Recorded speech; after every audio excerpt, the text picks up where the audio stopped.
S'il est inévitable de penser que les liens de la famille royale britannique sont forts, ces derniers ne font pas beaucoup de démonstrations.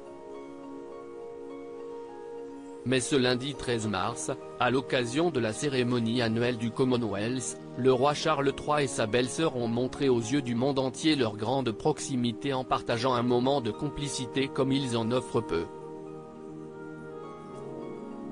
Alors que la majorité des personnes gravitant autour de la couronne se sont réunies, tous les regards étaient braqués sur eux.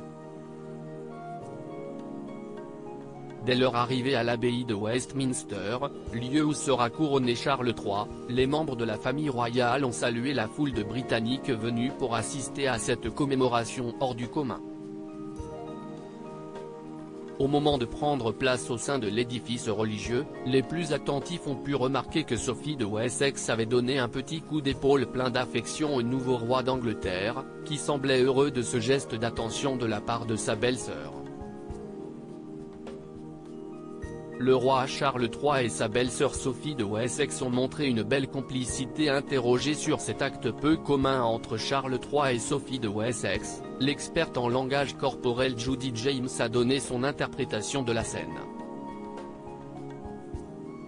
Sophie s'est penchée vers Charles pour lui donner un coup d'épaule très enjoué, accompagné d'un sourire très significatif.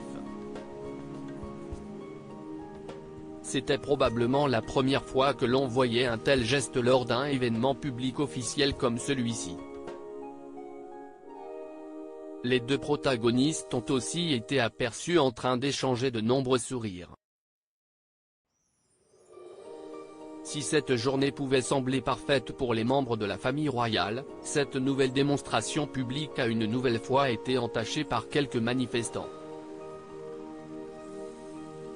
Plusieurs personnes ont entamé des huées à destination de Charles III pour montrer leur mécontentement envers la monarchie britannique, qu'ils veulent abolir.